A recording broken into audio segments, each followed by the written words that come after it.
Wow, you've completed 1 week of craving to quit. Let's keep going strong. Yesterday we talked about noting practice. Today we're going to just help you with staying on track. I know that sticking with a program can be difficult, especially if you feel like you're not making the progress that you should be, or you feel like you're falling behind. So today we're going to talk about some ways that might help you stay on track no matter what's going on. It's like if you're driving across the country from New York to California. You start by heading west on the highway, but then you see a sign for Disney World in Florida and think, hey, I've never been to Disney before, and you decide to make a detour south. The longer you follow that urge, the farther you get off track, and suddenly you've forgotten that you intended to go to California in the first place. So what you need to do is to have a big California sign planted in your mind. This is why we asked you to write down your long-term goals and set short-term goals on a daily basis. When you have an urge to smoke, instead of it pulling you off course, you can stop and remember where your destination is: a smoke-free, happy, healthy life. Remember, you can click on this icon on the More menu anytime you need to remind yourself of this. Setting your daily goals every morning and checking in with them every time you feel a craving come on also keeps you steering in the right direction. It takes a lot of strength to quit smoking. But the funny thing is, you're already spending a lot of energy to keep smoking. Think about it. What kind of extra energy did you spend just to keep up this habit? Whether it's driving across town to buy cheaper cigarettes, or getting up in the middle of the night, or going outside in the freezing cold to smoke.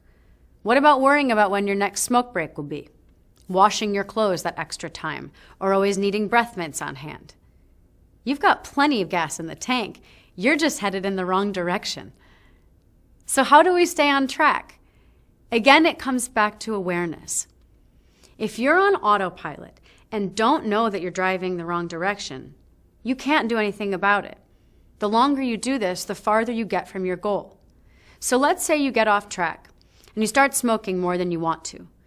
You were halfway to Florida before realizing which direction you were driving in.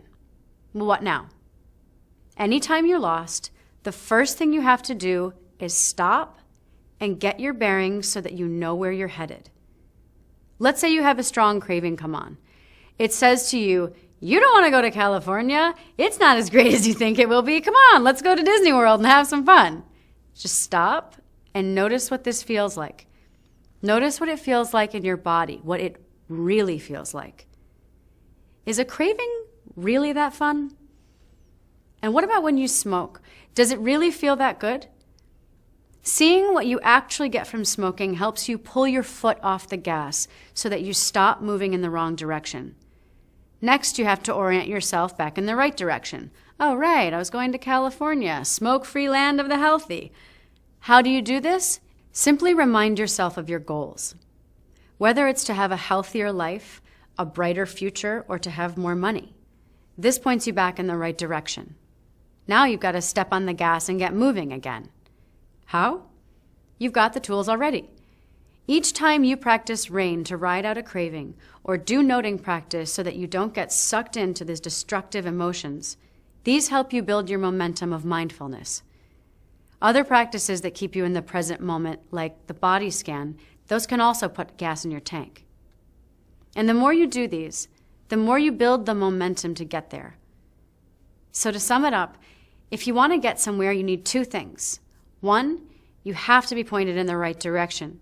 And 2, you have to move. You're good at moving. You've just been moving in the wrong direction by smoking. And each time you smoke, you move farther in the wrong direction by reinforcing that behavior. And notice the relief that comes from riding out that craving. Notice the joy of driving in the right direction toward a smoke-free life. Might I suggest that you do noting practice 4 times for 1 minute each time today? And with this, see how many cigarettes you can ride out using RAIN. Good luck, and have fun with this.